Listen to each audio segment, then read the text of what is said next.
Thank God. I don't know if he's pushed the button yet, so we got to wait. Hey, Mark, where'd you go? What's up?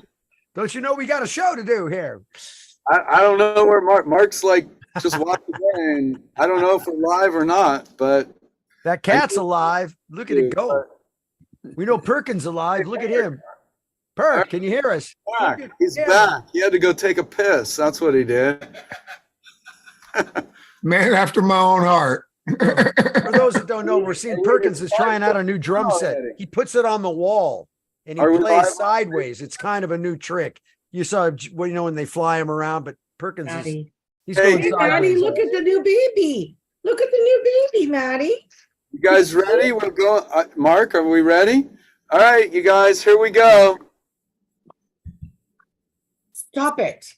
The Rock and Talk Show, Beyond Backstage, with your hosts, Norwood Fisher, Kenny Olson, Scott Page, Stephen Perkins, Sheila Conlon, and David Moss.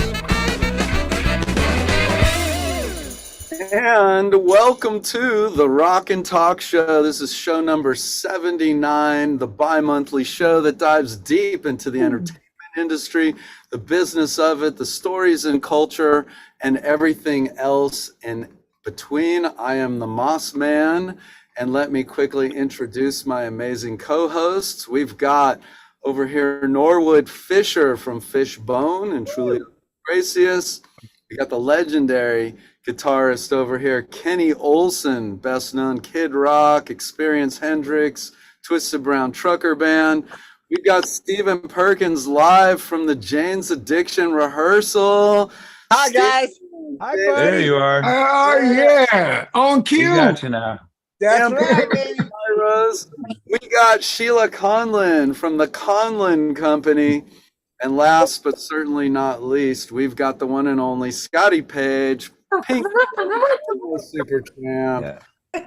And man, we have a great show. We have a great show tonight. Perk, you're sideways. Your phone's not like turning properly. There you go. Yeah, it's not doing this thing. Just, at least you're straight up and down now. That's good. There you go.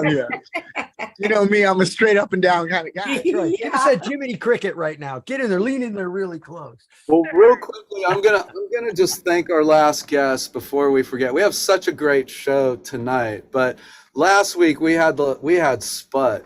We had Robert Sput Seawright, one of the most badass motherfuckers out there. Like really and truly, Ghost Notes, Snarky Puppy,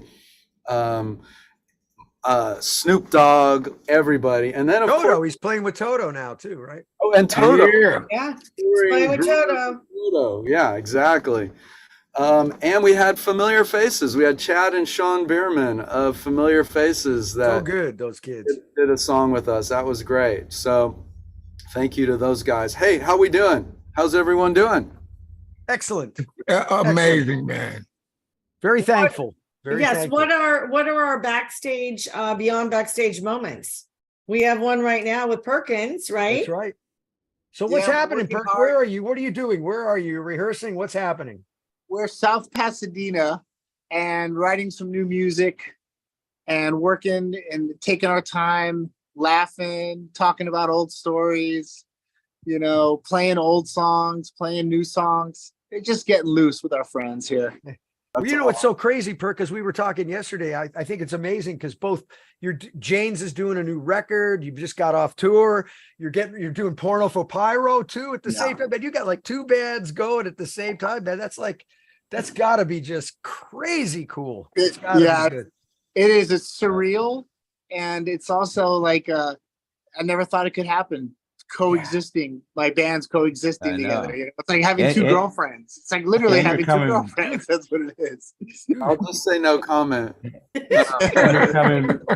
So you become a Mormon. Is that the deal? Yeah, exactly. Yeah. One sister wife bands. And also, we're planning some Think shows. Actually, we got some Think shows coming up this summer. So you know, I got a lot of things brewing. We're good. Yeah. We're good.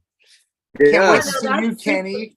Super exciting. I know it's been way too long. And I was going to say too is the Pornos tour you got coming up. You're coming back to the D. Yep, we'll hang out in Detroit, cause a little trouble. But I'll be seeing you before that when we do our Think shows. That's so right. And I'm Kenny, looking forward don't to you, Kenny, don't you have a golf tournament coming up you want to tell us about? Oh yeah. Yeah, I'm on August 19th. I think it's my 7th annual golf outing now that I've been doing. I do it for my cousin Hallie, for her endowment, Hallie's Hearts. My cousin, she passed away of ovarian cancer when she was only 45 years old. So for many years now, I've been successfully having a wonderful event and doing a concert afterwards. And during COVID, I got my golf game together, so people are going to be like, "Whoa!" A scratch golfer now, is that correct? You're scratch, is that it? I'm just talking shit. But I look forward to it. It's a great time, and I get a lot of great people that show up, even sit in with the band as well. And it's just a lot of fun, but for all the right reasons too. Very nice. Yeah, man. Excellent. I'm backstage too. I'm up in Humboldt County. I'm actually going back and forth between Humboldt County and Mendocino County because this venue that we're in, which is a very historic, very special venue to me personally, is where Reggae on the River took place for countless years. And we're doing a festival called Northern Nights, which is a crazy festival, but a nonprofit that I started many years ago does all the emergency services at the festival. It's called JAMED, and this is a good one for us. This is a challenge, and I'm sitting in Doc Lee's trailer right here, so I promised I'd give him a shout out. So there he is, Doc Lee, right over here. But this is pretty amazing, and the county line runs right through this property. So the festival starts tomorrow. We've been here since yesterday, setting up, gearing up, getting ready. And Norwood and I went the other night and got to see George Clinton and a little bit of P-Funk. It was less than half the band. It was incredible at an art gallery on La Brea and Edgewood. Yeah. Yeah. I got blew my mind. And then the after party was like, hung out till 3 a.m. Stories, honestly. Norwood work on a book for you, like seriously. Norwood told me some stories that night that I've never heard from Norwood. That Mike Patton story was the best. Right. Well, we'll get into that one day. It was, that was amazing, right? Scotty threw a party to Penthouse, and some of the band and the people from the art gallery came through, and we hung out till 3 a.m. Totally, not my get down as of late, but it felt amazing. It was fun. We had a good hang. Yeah. So what else? I mean, tonight, should just real quick, that Think Show, we're going to announce that soon. That's going to be up here in Humboldt County. One of them, September 10th, is going to be Think X in Humboldt County. So Humboldt County. I got a good one coming up. Is Fishbone this Saturday. Oh.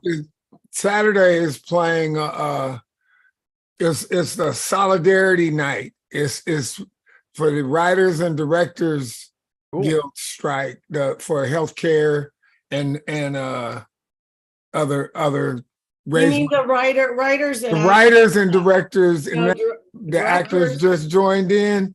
Yeah, directors are fine. Directors are fine. But it's writers and actors now. Yep. Yeah, but Well, so we're doing that this Saturday. It'll be incredible. I've been, I've given my permission for my image to be used in any way, shape, or form. Easy now. Easy when you say that, mother. For free. Yeah, let's hope they don't copy that image on AI and then they get to use it forever. That was just discussed today in the all the talks with the actors, that they're going to allow background actors to do one job for one day, get scanned by AI, and then the studios can use their body image, whatever, and Oh, and everything in perpetuity. So that sucks. That's wrong. That is scarier than scary. Yeah. That's, But first of all, Norwood, where is the show Saturday? You didn't say. you know what? I don't think I couldn't disclose that. Why? Don't you dare tell. Don't you Like you it's one of them. Like you got to RSVP to find out, Ooh. right? Well, where's the link? What's the link? It's wait, I'm looking. RSVP TUSC fundraiser .rsvpify.com. That's easy. There you go. That's easy to remember. On that note, who wants to introduce our amazing, amazing guests tonight? We've got an action-packed show tonight. Sheila? Yeah, I was going to introduce. We've got music business executive and entrepreneur, and now head of A&R for Sunset Boulevard Records, Tim Devine, and the iconic Art Alexakis from Everclear, singer-songwriter and activist. Come We on love in. him. Yay! Yay! Yes. Our Yeah, friends, welcome. we must have did something right because we got Art back again. That's right. Yippee! Art, you moved. You've got a different background from I like know. 5 minutes I ago. know. I'm sorry. Those stupid old dirty old things on the wall. I'm sorry about that. I know. Oops, Do you remember? Do you remember in the movie Kids Are All Right? John Entwistle took his gold records out with a shotgun and blew them all up. No. That movie changed I my life. I went to Lee Scalar's house. Everybody knows Lee, right? Yeah. And I go out in his garage. Oh, that's got to be. There was like he had walls of these things just stacked up like this, like brrr. I mean, that guy, he's been on more records than I think any human being on the planet. Yeah, something like true. that. ridiculous. Well, Ridiculous. welcome to Tim and Art. Where are you guys right now? Are you both in Los Angeles? Yep, I am. I'm here in the Hollywood headquarters of Sunset Boulevard Records. Aptly named, you could tell by the logo. I'm guessing it's on Sunset Boulevard, right? Does this have anything to do with Sunset Sound No, Studio? Okay. no, Okay, but got they it. wanted us to rent office space over there. We went and looked at it, if you must know. And Okay. Art, where are you? Art is at I'm his- in beautiful scenic Pasadena, California, and it's funny that you said that, Scott, about the platinum records, because I got them all up over here, and until I got this studio, it's like literally a mile down the road from my house, and I've never been a guy that put them up on my walls in my house. I try not to judge people or do that, but just not my thing, right? And when I got this place, it just seemed like the perfect place. It's my studio. It's where my music, my guitars are all in there. Right. Yep. When I have people over, and next door, my wife does all. Stephen, you'll like this. He does all her gongs and sound baths and stuff. Sound bath. Like, yeah, I've been doing sound baths. They're pretty awesome. I think Right. they're great, man. I mean, when I was a young man, I used to walk in Venice and see the drum circle. And I Right. was kind of shy. I wouldn't join it, but I felt healing from it. I didn't know why. I felt good. It's just like there's a real power to rhythm and music and then moving of the waves. Absolutely. There's a shamanic thing to it. My wife is like taking lessons from a certified, if you can certify that stuff, but a shaman, Yeah. this woman, Shaman. and Yeah. shaman. In my life, it's more shaman. Hey, In man, my yeah. life, it's more Charmin. Yeah. That's a different story. Hey, I have to tell you It's soft and something. cozy. I have to tell you something about a gold record on the wall at a studio. I've made records at all studios all over the world. And I made a couple records. I made a Soul Asylum and an Aerosmith record at Criteria Studios in Miami. And if you ever work down there, be sure to check out the gold records on their wall. In particular, they have a gold single for Aretha Franklin, Respect. Yeah. And if you look carefully at it, the songwriters on the record are Aretha, Ahmet Ertegun, and Jerry Wexler. And Wow. we know 2 of the 3 of those people did not write that song. Right. 3 of those people did not write that Oh, song. yeah. Otis Redding wrote that Otis, song. baby. Yeah, right, exactly. But they all have their names on it. If you're ever at Criteria, look at it. It's right on the way into Studio A. Did you work with Desmond when you were down there quite a bit I too? know Desmond. Yeah, I didn't work with him there, but I've seen him there and here in town. And yeah, Desmond's great. I love Desmond. Yeah, he's cool. I've worked with him a been few blessed to times. work He's with him such a few child. times. He's such a Yeah. child. He's such a child. Back to the I put him sound. away on it. Right. So I guess who's I think someone got frozen. Kenny. But let's take this moment. So we have Tim and Art on here, and there's this synergy, this collaboration because of Sunset Boulevard Records. How did this come to be? Do you guys want to tell us that story? Not at all. It's a top secret information. We can't give it out. Okay. Well, basically, Art could probably start on it, and then I can fill in. okay. Tim called me last year, I think in October, Yeah. November, and he's like, "Hey man, what have you been up to?" I go, "Nothing, man. You know, we've been Facebook friends. He was at Capitol when I was at Capitol, and he's like, "Hey, I'm at this new label, Sunset Boulevard Recordings." I'm like, "Cool." He goes, "Want to make a record?" I go, "Absolutely not." And I put the word with an F, the letter F in front of not. So it was absolutely You can swear on the show. fucking not. I don't want to make a record. Art wasn't very clear about it, but go ahead. No, well, if I'm not, I He's hope I am he's now. ever clear. He's all Wait a minute. We're this gets better. So we're gonna do. I've done 11 records. I'm like, absolutely not, dude. Oh wow, look at the time. I gotta go. And he's like, well, what about you're playing the whiskey? Why don't you record a live record there? And I just literally did the like Scooby Doo, and I'm like, you guys will do it in vinyl? He goes, absolutely, we'll do it in vinyl and CDs, and we'll put it out. I go, here's my manager's number, dude. Put together an offer. I don't hate it. I think that's what I told him. I don't hate that idea. Right. And go from there, Tim. Well, I just tell you the story about the label real quick is that I partnered with a guy named Len Fico, who I've known for many years. He used to manage some bands on Elektra and a band on, I forget where the other bands were. EMI. He had a band called Lions and Ghosts and Screaming Babies. Oh yeah. And he did A&R for Island Records for Chris Blackwell and Denny Cordell. And I've known him on and off as manager, producer manager, stuff like that. He was tour manager for Sparks and different people. And he had this label called Fuel 2000. And he had signed Jethro Tull and Julian Lennon and a bunch of different people, Bob Welsh from Fleetwood Mac and Deep Purple and different things. And he sold that.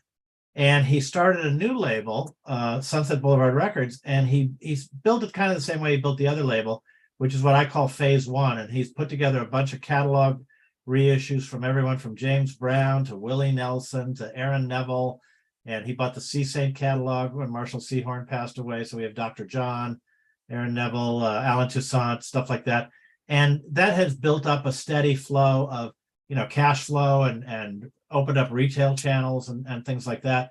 And I've kind of come in to update the roster with living bands, touring bands that are still vital and still making records, and layer that on top of what he's already got, because he had the distribution, he had the international distribution, he had the PR machine, he had the manufacturing and picking and packing and inventory and vinyl pressing and all that stuff that frankly I don't want to be bothered with. I want to make records, sign talent, be on the creative end of the business, and I don't really have time to worried about, do we have enough inventory on the vinyl of this title in the warehouse and all that kind of stuff. So he's got that all down. I'm bringing in bands like the first band I signed was Art and Everclear. I've since signed Fastball, just finishing a record with them. I signed the Butthole Surfers, who I'd worked with at Capitol. We got a bunch of new deals out to a bunch of new people. We're probably going to have 10 or 12 acts in the next year. That's what I call phase two. And then phase three will eventually be, once we get all this kind of the machine oiled and stuff like that, and bringing in a couple other people, then let's go for brand new artists, which is both the riskiest part of the market and also the most satisfying if you can launch one really big, which I've done many times before at Capitol, at Warner Brothers. I was a marketing guy before I was an A&R guy. I worked with U2 and Prince and Devo and Gang of Four and all kinds of bands when I was at Warner's, and then I went to Capitol to do A&R. which is where I first met Art, and I signed Bonnie Raitt, and I did all kinds of soundtracks and records. And then I went to Columbia, where I was general manager of the West Coast, and I signed Train. I did Rick Rubin's deal. I brought in the Aware Records deal with John Mayer and that stuff. And so, you know, I've done all that stuff on the major label front, but the major labels today are not in this business. I mean, you're hard pressed to find a rock band still on major labels. I mean, yes, there's the Foos and there's the Chili Peppers and the Linkin Park and a few others at Warner's and a couple other places, but Green Day, you know, but in the main, most major labels have gotten out of the rock business. You won't find many bands with drummers and guitar players anymore on the major label turf, and it's been taken over by the indies, whether it's us or Matador or different people. And I said, let's go, let's do that. Let's bring back the rock. There's certainly an audience for it. We see every summer there's these package tours going out, and the audience has never gone away. But the top 40 radio play is not what it once was, and the major labels gravitate towards that. And we're building up a whole layer of artists and bands and everything right underneath that are still viable, credible, have good management, never lost the plot.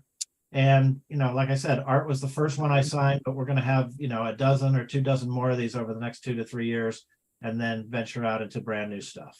So are you doing anything? Just curious. Are you focusing at all on Web3 with your label?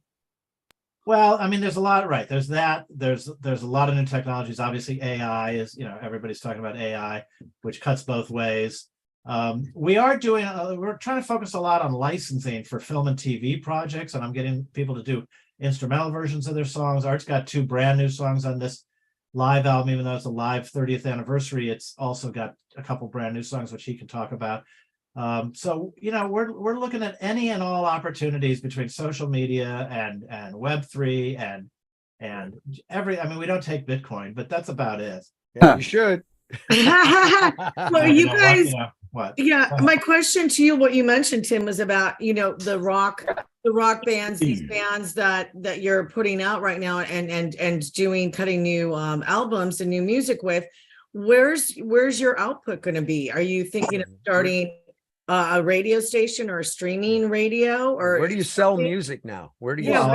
Everywhere. I mean, we're everywhere. We distribute through Red Eye, which has New West, and it has David Byrne's label, and it has 4AD and Yet Rock and a Mom and Pop and a whole bunch of other labels. I mean, we sell all over the world. We're in Walmart. We're in all throughout Amazon, Apple, CDs? Spotify. Yes.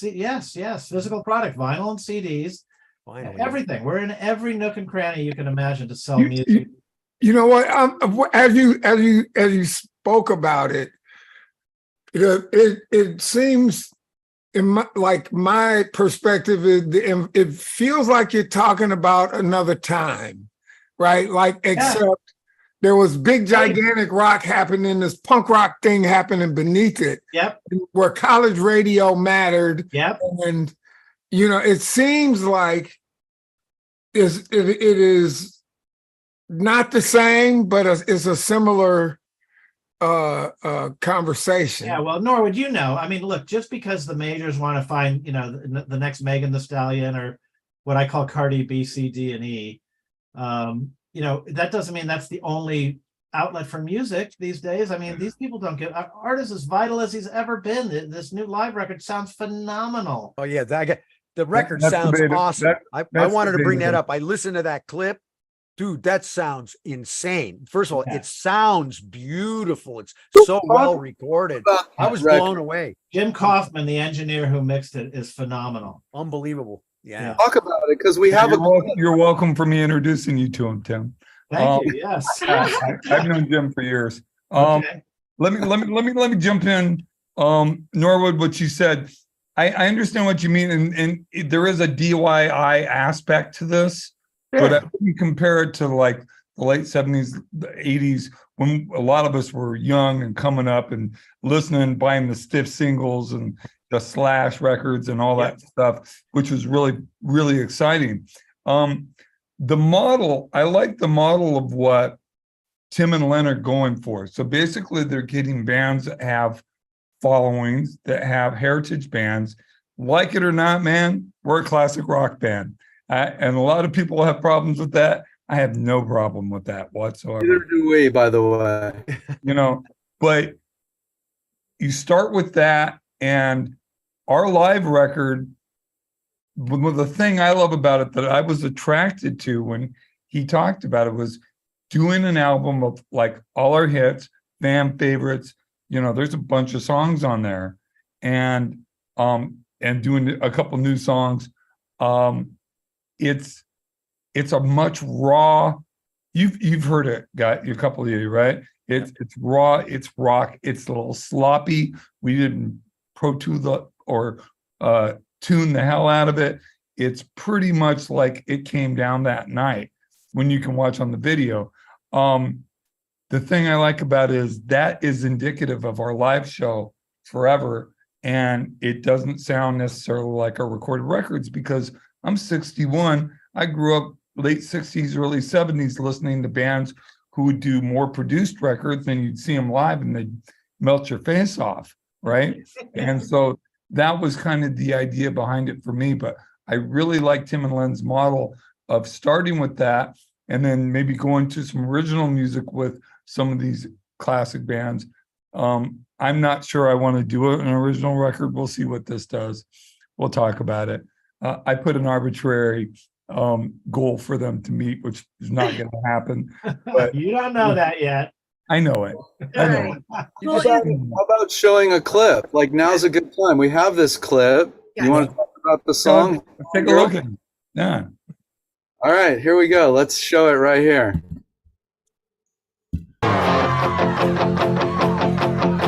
Yeah, I used to know a girl.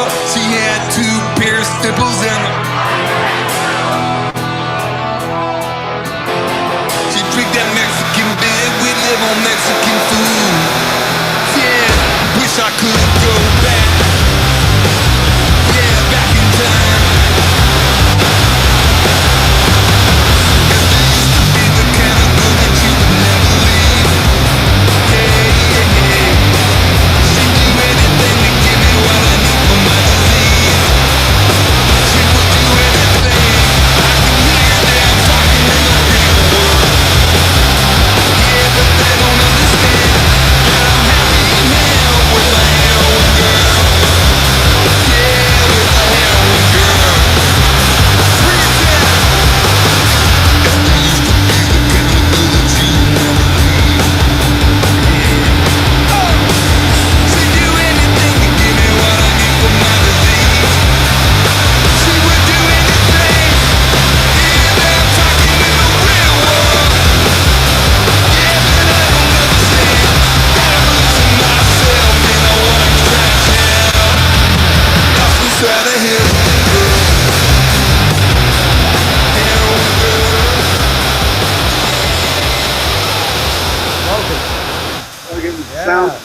Sounds as good as it did a long time ago. Even better.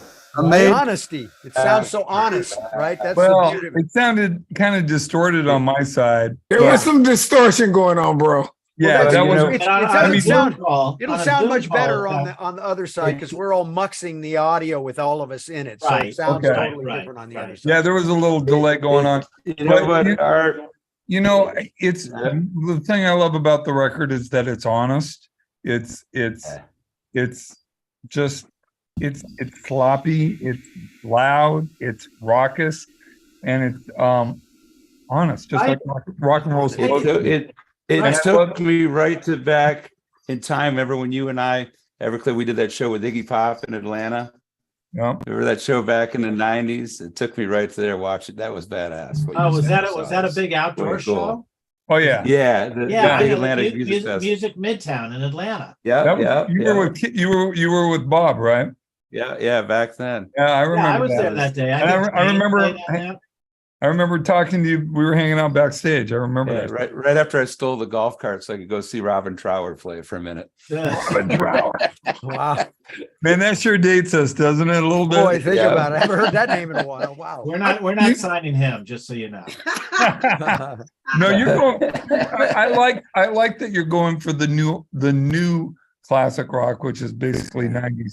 And you know, one thing I just wanted to say that you couldn't tell at that show, there was some kids there, weren't supposed to be because it's 21 and over, but there was kids there. I'd say 20 to 30% of the people that are coming to our shows now are late teens, early 20s, mid 20s. Yeah, A great. lot of these kids weren't even born when these records came out. Right, right. But they are some find it from like their parents or from aunts, uncles, or family or friends. But most of them are finding it from online because they're looking for rock and roll. That's what they tell me. They're looking for rock and roll. And the last time that they thought was pure rock and roll era was the 90s. And there's a good argument to that, because all of us guys and gals that were making music in the 90s grew up in the 70s. Yeah.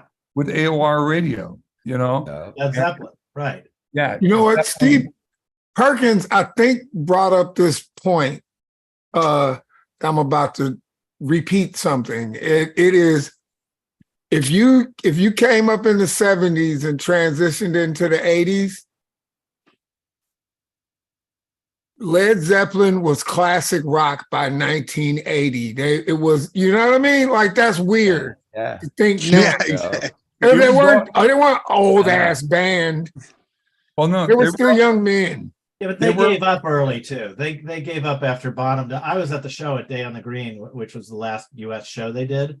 Yeah.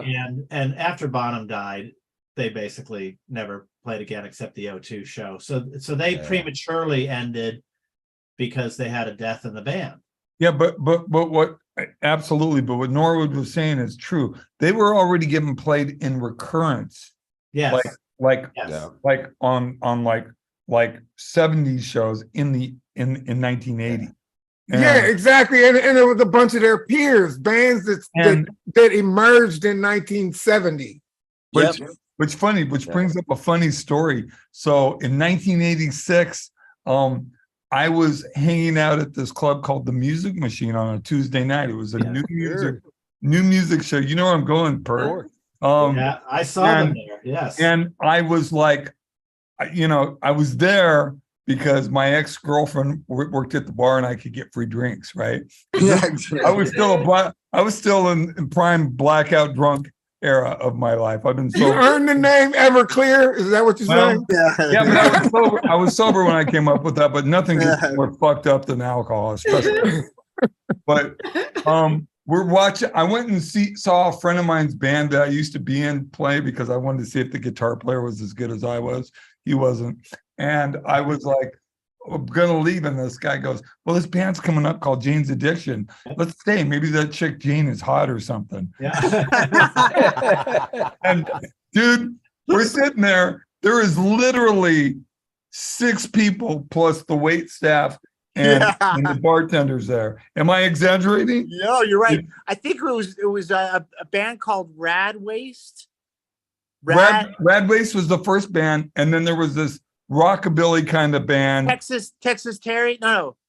Tex and the Horseheads. Tex and the Oh Horseheads. fuck no! I wish it was Yeah. that cool. No, that was the band I used to be in with this guy from Palisades. It's a long story. Oh shit. But it was new music night, so there was nobody there basically. Yeah. Right. And these guys come out. Jane's Addiction comes out. The lights come out. They come out banging on like plastic stuff, and Perry's singing and shaking his hair through strobe lights, and it's just like acoustic guitar, acoustic bass, and Steven beating on shit like plastic drums. I'm like, Yeah. the fuck is this? And then they walk off stage and they come back on, and it's like at that time Led Zeppelin wasn't cool to most of the hip we saw in LA, right?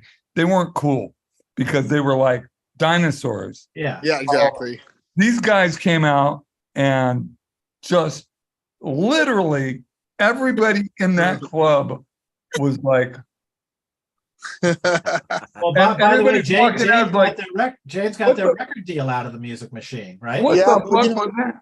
We were just talking about the XXX days yesterday, remembering Dean, Peter, and Charlie Brown. Charlie Brown, right? Yeah, Oh, I Charlie remember. Brown. I know Charlie. Now Yeah. we know Dean's last name was Hathaway, but I can't remember Peter's last name. But it was Dean, Peter, and Charlie, and they signed Jane's Addiction, and we recorded our first record at the Roxy live. Right. Right. I was Just there. like you were, yeah. I just was like you were- there.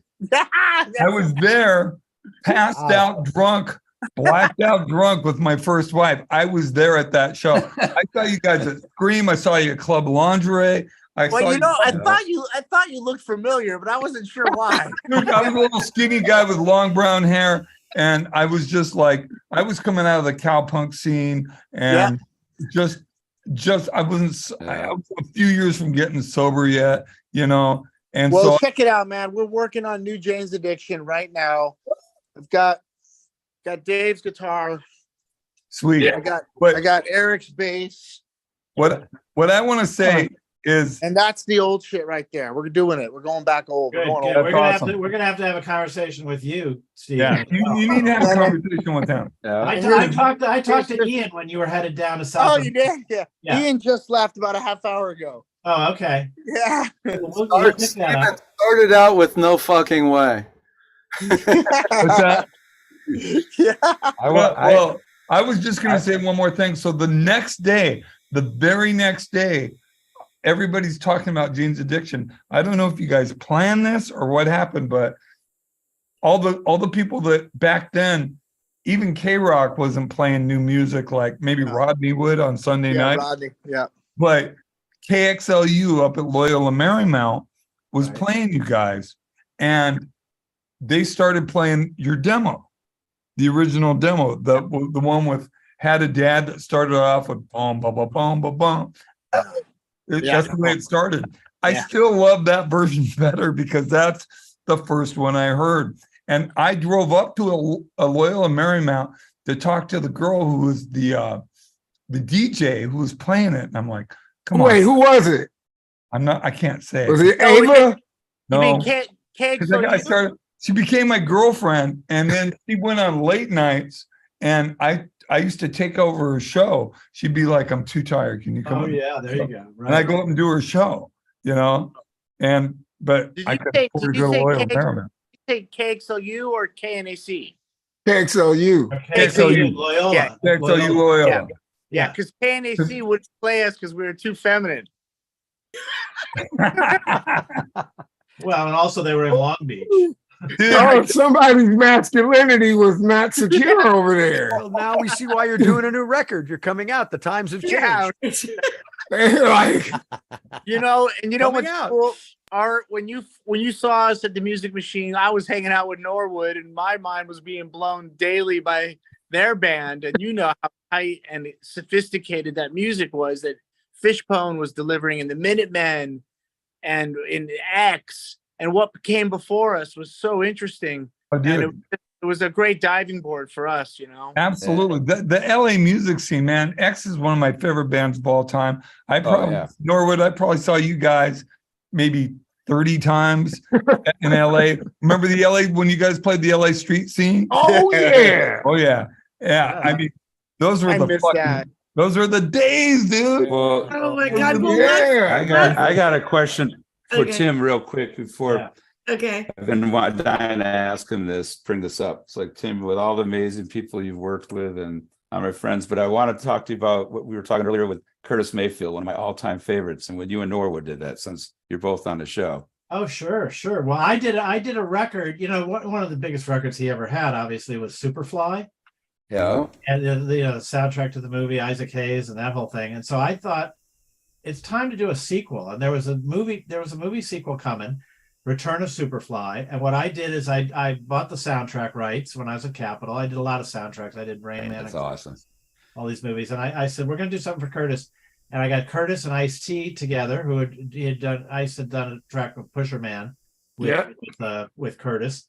And I brought in all the LA rappers. I brought in Dr. Dre, and I had Eazy-E, and I had all these people, Ice-T, King T, all these rappers do tributes to Curtis Mayfield kind of thing. And then he got hit on the head at a gig back east when a scaffolding fell down and it almost paralyzed him.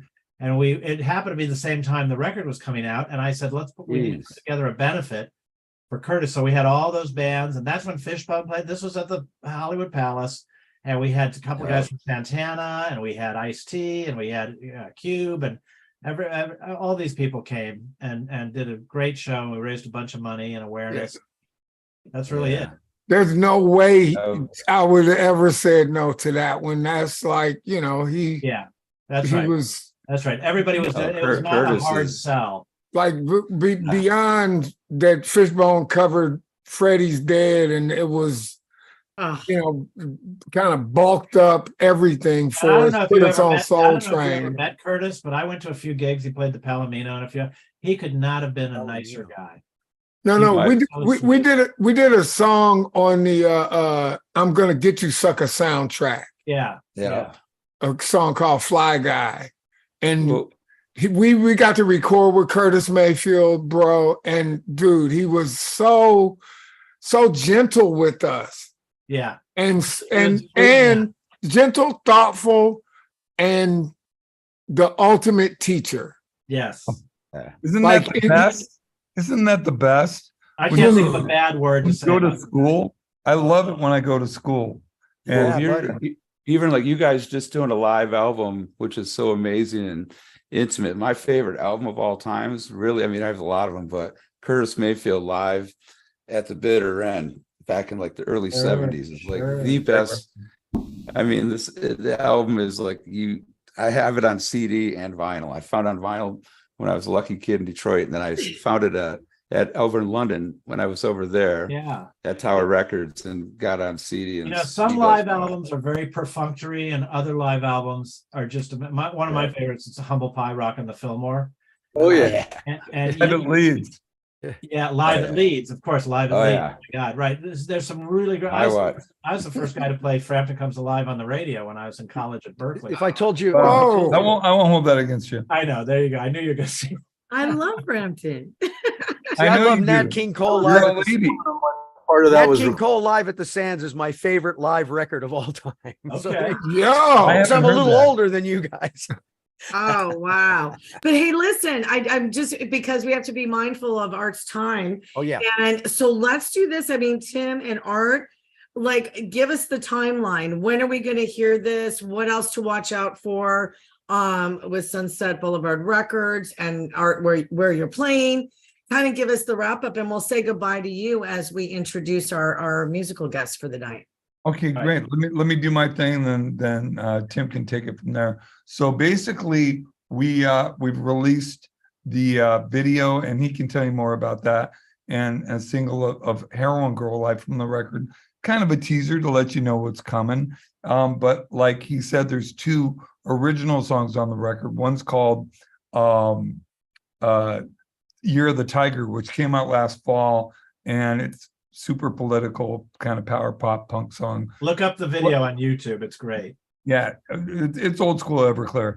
And then this song called Sing Away, which I did on my solo record, which I recorded here at my studio back in 2018. We released it in 2019. And it was my first and only like solo record. And so I played everything on the record. And hopefully Stephen Perkins won't laugh at the drums because they're really bad, or you, Kenny, won't laugh at the drums. But I'm gonna love it. but it was, there's a song in there called Sing Away, because I had friends with teenagers who had been bullied, and both of them tried to kill themselves. Both their kids tried to kill themselves. One of them did. And I wrote this song because I got kids. I don't know how many people here got kids, but having a teenager today with fentanyl and all the shit that's out there. And I grew up, I was a street junkie and carried a gun. I was that guy, grew up in a housing project. And, you never want that for your kids, but there's such a powerful story, I think, in that song. And we're in the process of talking to video directors. We're going to do a video for it, and hopefully it'll come out right before the record. That's what we're shooting for. And the album is coming out September 8th. Okay. So we're doing a lot of setup for that, and Art's basically on the road from now through the end of the year. Well, yeah, but the tour starts September 6th with Everclear, the Ataris from the early '06, and a band from that same era from Nashville, a great band called Pink Spiders, and that's going to be a great tour. And that goes 30 dates all over the country and ends up back at out in the desert at Pappy and Harriet's on the 15th of October. Okay. Yeah, so Wow. if any of you guys are in town, you want to come see us at the Wiltern on the 8th, Yes, Yeah. hit me up. yes, Yes. Oh, yeah. sure, Love to yeah. have all you guys. He's not talking to the audience. He's talking to the host. Yeah, if I you guys say wanna all come, you guys, it's free. I'm talking to her and Steven. Yeah, all right. Right. All right.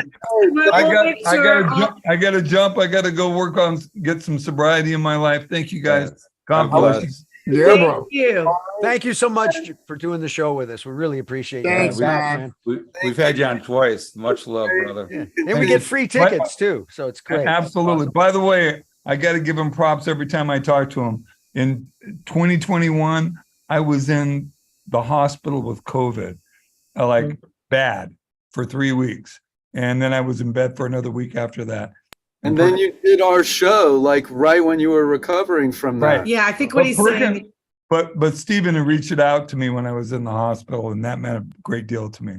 So Yeah. guys, man, Cool. I love the love, and thank you for letting me be a part of it. Tim, you got this. I'll talk to you guys later. You got it. Okay. All right, Art. Yeah, much Thanks, love, Art. brother. Thanks, Art. My brother. Thanks, Art. Very good. And Art mentioned the Ataris are going to be one of the bands opening his tour. The Ataris are going to be probably, we haven't announced anything yet, but we're probably going to be the next band on Sunset Boulevard Records. Great. You just Fantastic. announced it. Like it was just announced. I just met you Yeah. here for the first time. I just traded emails with Chris a few minutes ago. And that's another band that I worked with when I was at Sony. We had the big hit with Boys of Summer, and Yep. you know, a lot of these bands, the only time they've had a gold or platinum record was either, you know, they didn't have one before they met me, and they didn't have one after they met me, but they had one while we worked together. Yeah. That's true. of You the should- Ataris, it's true. of You know, Bumble J- Surfers. You know what? You know, one of the things that I would just say again, I'm being a Web3 guy, you should really look into the NFT space because these bands have this audience, and there's a way once you start understanding how those work, really. Because I mean, there's guys that are just killing it. Well, Like, call right me now. about it because I got turned off on the whole NFT thing. Oh yeah, don't be. Trump did 'em. Yeah, because it's misunderstood. Once you understand it, I think you'll like go, You're holy gonna call crap. me. You're gonna call me, and we're gonna chat about it. All right, we'll chat about it. It's all good. Now we got Peter Why- Case coming up, who's also Yes, on you our know label. what? And Tim, it'd be great. Why don't you give the introduction? Because that would be awesome if you bring him on and give us a little heads up of how you guys are working together. Well, Peter was signed by my partner Len Fico, and you know Peter's history, obviously, with the Plimsolls, and he had a number of solo albums on Geffen. Yep.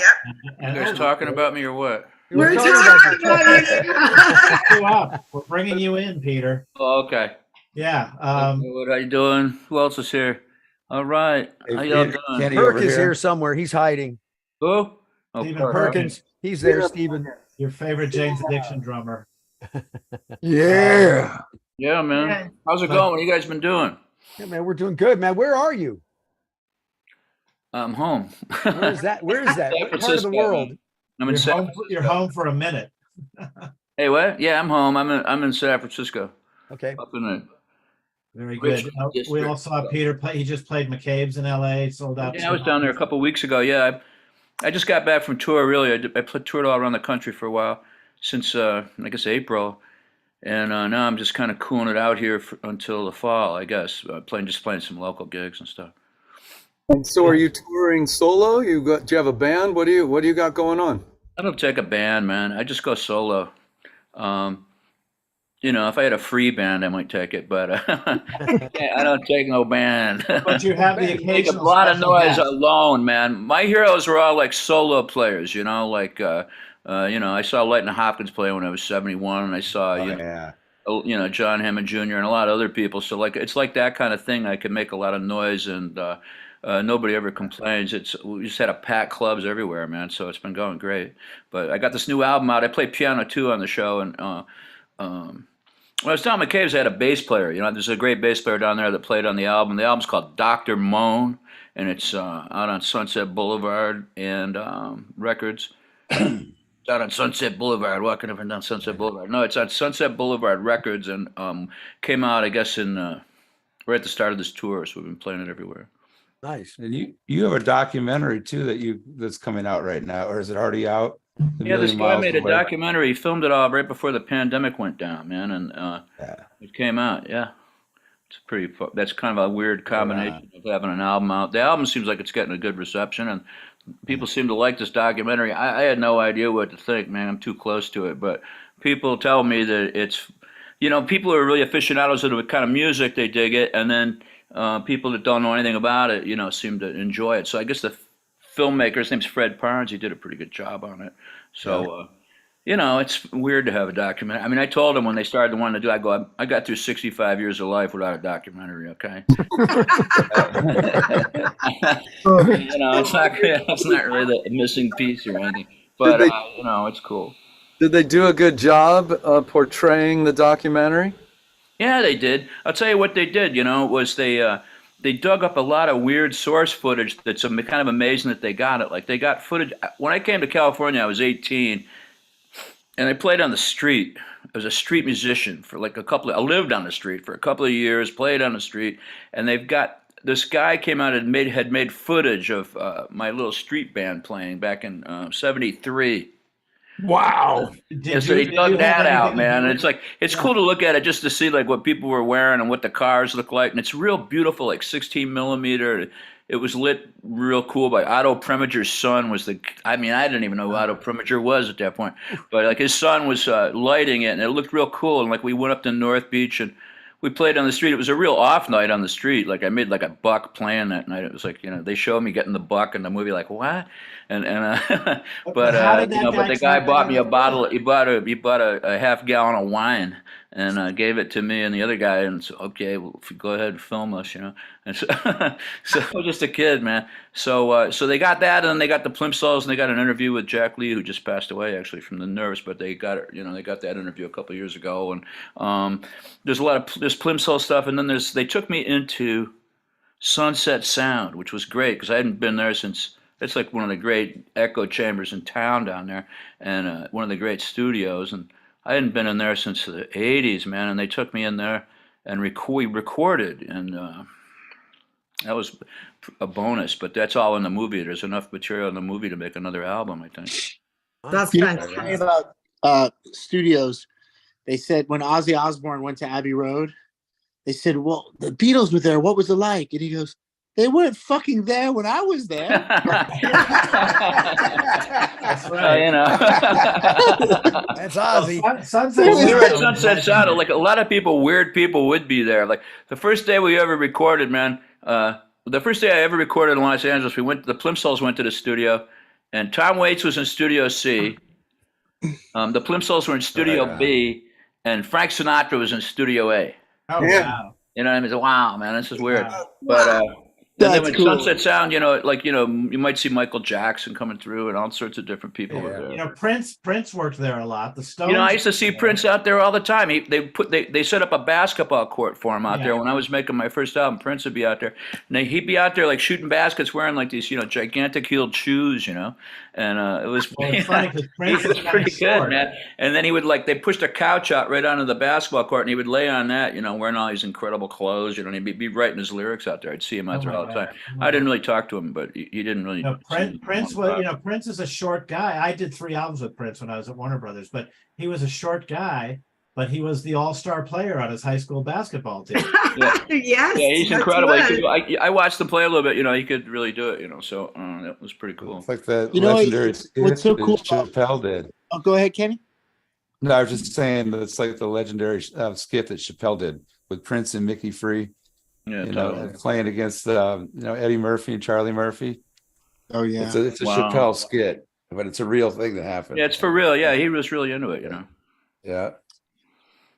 I heard he had to make So a tell us decision about- whether he was going to be a musician or a basketball player. He was in that. Yeah, right. Well, yeah. Well, he was a hell of a dancer too. I grew up with Prince, and I got to work with him. But yeah, he used to come to my office, and I would ask him questions about how the record was coming along. I did Dirty Mind, Controversy in 1999 when I was at Warner Brothers. Such great albums. I marketed all those records. Yeah. And he would sit on my couch, and I would say, "So, Prince, are you happy with the way the album's coming along? What stage are you at? Are you mix? I heard you're mixing. What's going on?" And he would point to his manager, Steve Farnoli, to answer the question. He would point. How to do it right there. Are you ready for the tour? When do you start? Or when you got rehearsals coming up? Yeah. That's why he brought his manager to answer questions that he didn't want to answer. I gotta Right. get back into doing that. I know, right? Peter, you Tell want us about the collaboration that you guys are doing right now, and what the song is that you're going to play for us tonight. Okay, here's the deal. I thought I was just going to talk here. I didn't know I was going to play a song, but I got this song that like you can't really play music on Zoom Right. without just having it sound like it's coming out of your bathtub or something. So which might be cool, but we're not going to do that. And so what I'm going to do is I'm going to play this harmonica, and I'm going to tell you I'm going to play this song, and I play this at all my gigs, you know. And the song's called "Somebody Told the Truth." Yeah. And it's a Big- story it's a big crowd favorite. it's a story, but you know the thing about it is that you know I got picked up for something down in Hollywood at one point.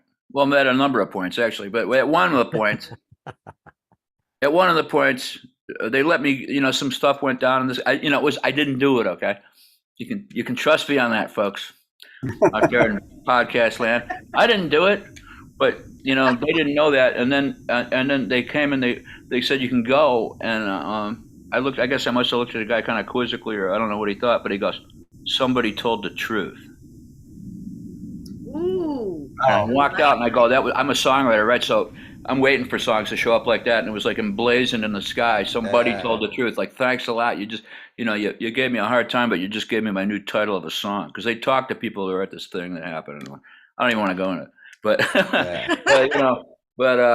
so I went out in the parking lot and pretty much wrote the song that night, you know. So I'm gonna play it for you now. But you know, can you hear that? Yeah. Yes. Hello?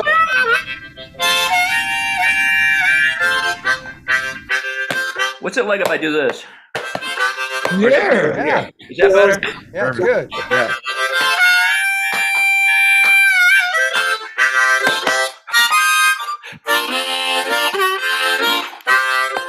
All right, here we go. Well, the courthouse emptied out, the jurors all went home, the lawyers eased the guilty hearts, the cops are on their own, the soldiers left the camps, the weapons lay in heaps, the jailers disappeared, the prisoners were freed, 'cause somebody told, they told the truth to somebody told the truth to somebody told, they told the truth to somebody told the truth.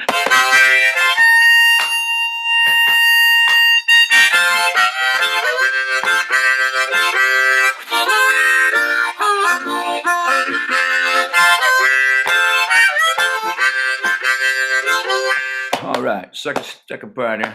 Well, the theater shut the door, the radios went dead. Stadiums were silent, not a word was said. The dots were all connected, lines were barely drawn. The secrets not kept hidden were left out in the dark. Somebody told, they told the truth to somebody told the truth to somebody told, they told the truth.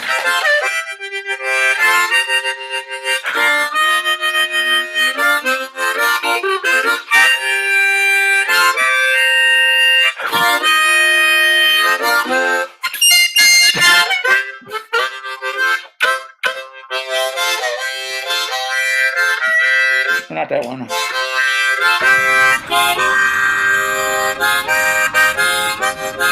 This is the sad part in the middle. All right, last story here. Last part of the thrilling conclusion of Somebody Told the Truth. The starving men and women, for once they got the fill. The children on the highway were high up on a hill. The politicians vanished, they must have caught a plane. The clandestine policemen were left out in the rain. I sat down on the curbstone, I rubbed my eyes and coughed. I rubbed my wrists and ankles and I thanked the Lord above that somebody told. They told the truth to somebody told the truth to somebody told. They told the truth to somebody told the truth. Yeah. Awesome. I love the drummer. Yeah. I love the drummer, man. That guy had good time. Oh my God, that Look was at that little kitty Even cat. Rex came over to join the jam session. He was That loving was it. Good job, man. That was great, man. Oh my God. Thank you for That was sharing wild. that, Peter. That Yeah. With the live audience, Peter coaches the live audience to do the sing along with it, which is There's more people here than Yeah. no. Same as Plimsolls, like one time the Plimsolls I drove mean- 1,000 miles and we played for one guy that was shooting pinball. Oh God. I've been there, done that. You've been there. What do you than a- want to hear, man? We're here to There you go. entertain you. Yeah. Yo, Peter, hey, I as a young Plimsolls fan and following you around Los Angeles, I really appreciate you being here today. Oh, thank you, And Lord. you know, anytime we encountered each other, you are amazingly nice to me and Oh, Bob that's cool, man. Forrest, right? Bob, yeah. Yeah, and I love you guys. I love your band. Nice to see you playing over at Club Lingerie, man. yeah, And all that man, kind of stuff. it was such a amazing great group, times. man. Huh? It was amazing times, like. Yeah, it was. It but- it truly was, man. But Truly was. but you know your band and then you as a solo artist, what you meant to Los Angeles, to musicians coming up and music fans, Yeah. Wow, man. your impact was amazing. Oh, thank you so much, man. It's very kind of you, man. I appreciate you saying that. Yeah, like And what we are what year super, did you, oh, go I'm ahead, sorry, I was gonna say, and we're super excited for all of this new stuff coming up in your collaboration with Tim and Sunset Boulevard Records. So if you want to give us the next, like, where do we hear it? Where do we find it? And where do we see you next? All right. I guess I'm on the road again in the fall. I'm going all over. I'm going to be down in Texas. I'm going to be out on the East Coast, up in New York. I'm going to be hopefully I'm going all over the place. So I'm playing a show. I'm trying to think where the next one is. I'm doing a benefit here for a bookstore in San Francisco called Bird and Beckett, and it's a bookstore where they also feature jazz. And so they're like supportive of the local jazz scene. But I'm doing a gig there on August 18th, I think it is. And it's called Bird and Beckett, and they've got birdandbeckett.com, and you can check it out over there. And it's going to be a show that raises money. You know, the bookstore is a great bookstore, and they have like all sorts of really far out poetry and people writing that read there, and like jazz players and like all kinds of people play there. And it's a good place. So we're doing a benefit for them, and it's going to be on that day. And you can check it out online, and I'm going to have the information up at petercase.com. And as far as Sunset Boulevard Records, my release, Dr. Moan, I'm really proud of it. I play piano on it. And I've never played all piano on a record before, but we happened during the pandemic. Like that pandemic was a bitch, but some things came out of it. And one of them was I was in a room, I mean, we all went nuts, right? And I was sitting there one day and I go, well, I'm in a room. I'm going claustrophobic. My tour just got canceled. I was going to make a lot of money and I had all this stuff going on. And then, you know what? I'm sitting in a room and I can play piano all I want. That's all I did, man. So I just went over there and got on that piano, like, because somebody had given me a piano and about 10 years ago, like an old Baldwin Acrosonic, and it's like a little spin it, but it's pretty great sounding. And I just started playing. And at first I just started playing like, I love this guy, Jimmy Yancey, man. So I was learning how to play some of his stuff, and I do these sort of gut bucket versions of Monk, trying to figure out what the chords were, because I can't really play that stuff. But I played at the St. John Coltrane Church here. In fact, I'm playing over there this Sunday, I hope. And it's in San Francisco at Fort Mason right at the moment. But it's a church that's been here in San Francisco for 50 years. But I just started playing with it right before, about 2 or 3 years before the pandemic. I played piano for them. They're a fantastic group of people. But so I was coming in on that wavelength, trying to play piano. And then all of a sudden these songs started to come. And that's this album, Dr. Moan. So I got it together and it's available. Thank God it came out on Sunset Boulevard Records, which is a great thing going on. Again, I feel like it's really an encouraging sign on the horizon there, that Sunset Boulevard Records. So the vinyl is still not out. We're still waiting for that, Tim. It's coming soon. Did you approve the test pressing, right? What's that? Yeah. So it should be coming. Hey, by the way, I also want to let people know that if they want to see a little preview of the record, there's a great video on YouTube and everywhere else for a song called Have You Ever Been in Trouble? That's right. Peter at the piano, and it's got a very good street vibe and almost a film noir quality. And if you go to my website, there's a you can go to the blog over there, and there's like a one of those link tree things. It's got all these interviews, and it's got the videos, and it's got clips from the record, And so that's at petercase.com. And you can also go to YouTube and watch this movie that they were talking about. It's Peter Case, A Million Miles Away is the name of the movie. It's a documentary. It's And fantastic. the record was Yes. number one at college radio and non-com radio very recently. Oh, So yeah. Wow, man. Well, that's Oh. fantastic. You guys are working harder on this record than since I've been on I was on the major labels last, man. I got to say that, like, it's been a long road for me, and I've been on folk labels and all sorts of different things, but like, you guys are doing a great job. So Well, you have the fabulous Tim Devine.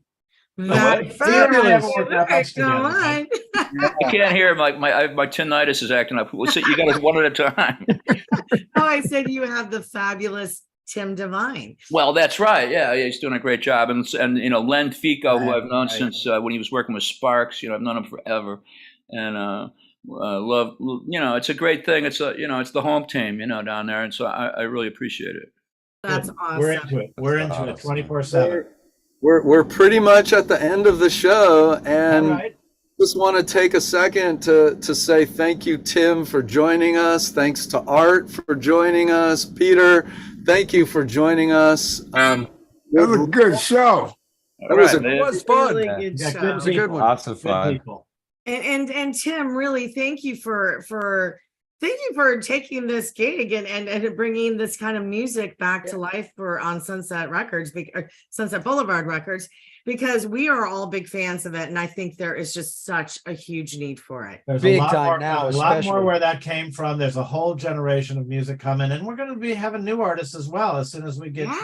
building each of these layers. But there's a lot ahead of us. I got 20 bands I could tell you about, but it's all top secret. Well, we're Yeah, going to Tim. stay in very close touch with you, and we want to have you back and your artists back. We love And it. again, thank you so Thank much. you. Thank you guys for setting it up. We really Oh, appreciate it. Thank you. Peter, don't go away just yet. Stay through our little outro. All right, And all right. So we're going to hang go ahead tight. and wrap up the show right now, but hang tight. All right. See you next time. See you next time on the Rock and Talk Show Beyond Backstage with your hosts Norwood Fisher, Kenny Olson, Scott Page, Stephen Perkins, Sheila Conlon, and David Moss. Executive producers Sheila Conlon and David Moss. Producer and director Eric Lloyd. Assistant producer and creative director Mark Armentano. Editor Graham Cooper. Theme music by ThinkX. Powered by JBL and AKG. Artist Relations TPI Films. Special thanks to From the Earth, ThinkX, The Conlon Company, and Mac. Check us out on YouTube/The Rock and Talk Show. Facebook and Instagram at The Rock and Talk Show. And until our next show, everybody be good and safe, and we'll